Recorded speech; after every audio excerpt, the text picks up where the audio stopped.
اعوذ باللہ من الشیطان الرجیم، بسم اللہ الرحمن الرحیم۔ ایک صاحب کی شادی ہوئی اور ان کو بینک میں وہ کام کرتے تھے، اچھی جاب تھی۔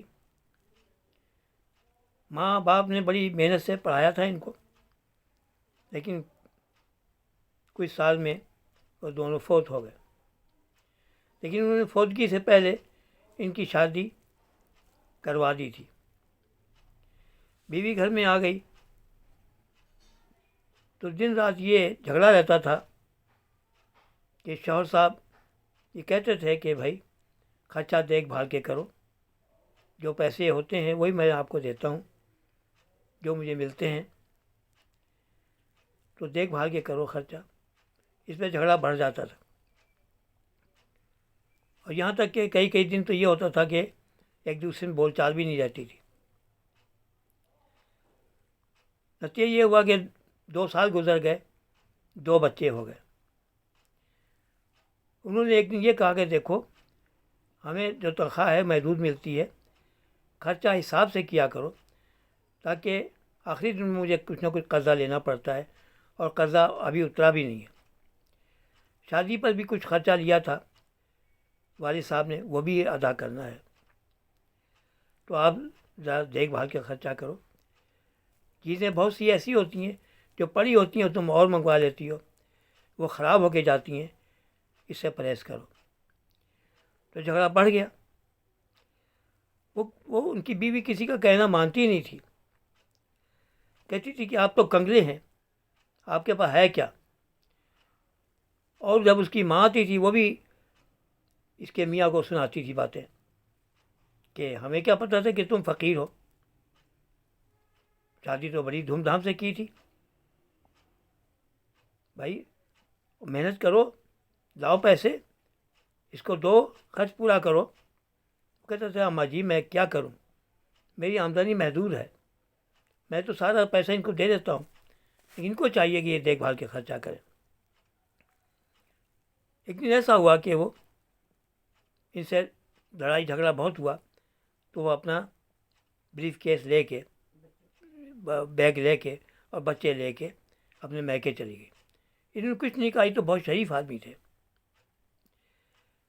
ان کی شرافت سے فائدہ اٹھاتے ہوئے اس نے بچوں کو لیا، اور وہ جو کچھ بھی پیسے ویسے تھے، جو کچھ بھی اس کے کپڑے تھے، وہ لے گئی۔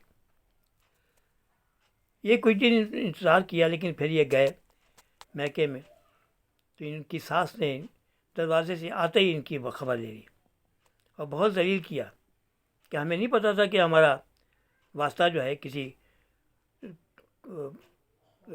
غریبوں سے پڑ رہا ہے، تم تو غریب لوگ ہو، تمہارے پاس ہے کیا، یہ نہیں جائے گی۔ بچے بھی باپ سے آ کے لپٹ گئے، رونے لگے، لیکن ماں نے ان کو ڈرایا دھمکایا، اور وہ ان کو گھر سے نکال دیا اپنے خاوند کو کہ تم جاؤ، میں نہیں جاؤں گی۔ نتیجہ یہ ہوا کہ ان کی بینک نے ان کو ابو ظہبی میں برانچ میں تبادلہ کر دیا، یہ وہاں چلے گئے۔ ادھر کیا ہوا کہ ان کی بیوی کی جو ماں تھی بہت چتر تھی، اور ہمیشہ اس نے اس کو بھڑکایا ہی۔ اب وہ فوتگی جب ہو گئی تو اس کی قدر گھر میں ختم ہو گئی، کوئی اس کی قدر نہیں کرتا تھا، نہ بہن، نہ بھائی، نہ کچھ رشتہ دار، سارے یہ بوجھ سمجھے جاتی تھی۔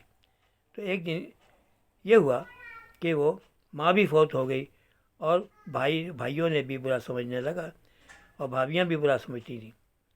یہ تنگ آ گئی تو ایک درگاہ پہ گئی، اور وہاں جا کے اس نے دعائیں مانگی، یا بھائی تعالیٰ ہماری غلطی کیا ہے، جو ہمیں معاف کر دے جو ہماری غلطی ہے۔ تو اللہ نے یہ کیا کہ وہ درگاہ سے آ رہی تھی تو سامنے سے اس کا خاوند جو جس کی بے عزتی کرتی تھی وہ آ رہا تھا گاڑی میں۔ اس نے گاڑی روکی اور کہا کہ فاطمہ تم کہاں جا رہی ہو؟ اس نے مڑ کے دیکھا تو کہنے لگی آپ کہاں ہیں؟ کہ میں تو دبئی چلا گیا تھا، کہ میں تو درگاہ پہ معافی مانگ کے آئی ہوں، آپ مجھے معاف کر دیں۔ وہ گاڑی سے اترا اور اس نے کہا کہ دیکھو کوئی بات نہیں ہے، آپ گھر چلو، بچوں کو لو، گھر چلو، خوش رہو، اب تو پیسہ ہی پیسہ ہے، اور اب تو ہم یہاں پہ مہمان ہیں، اور آئندہ ہفتے ہم نے دبئی چلے جانا ہے۔ اگر آپ نے جانا ہے تو میرے ساتھ چلو، بچوں کو بھی لے کے جاؤں گا، وہیں پڑھاؤں گا، وہیں لکھاؤں گا۔ تو دیکھیے، ماؤں کو یہ چاہیے کہ وہ بچی کا گھر خراب نہ کریں۔ اگر بچی کے اندر کوئی ایسی بات بھی ہے تو وہ بچی کو سمجھائیں کہ بیٹا اس گھر کے قانون کو مانو، اس گھر کے اصولوں کو مانو، اس گھر کو اپنا گھر سمجھو، تو گھر آباد ہوتا ہے۔ لیکن ایسا بہت کم نظر آتا ہے۔ نتیجہ یہ ہے کہ دیکھیے، غرور تھا اس عورت کو کہ میری ماں، میرے بھائی، میری بہنیں سب کچھ کر لیں گی، جب کہ عمر گزر گئی، اس کی 2 سال گزر گئے، اور دیکھیں کسی نے اس کو پوچھا بھی نہیں۔ کہ یہ تنگ آ کے پھر اپنے خامی سے معافی مانگی، اس نے اس کو معاف کر دیا، اور سب خوشی خوشحال۔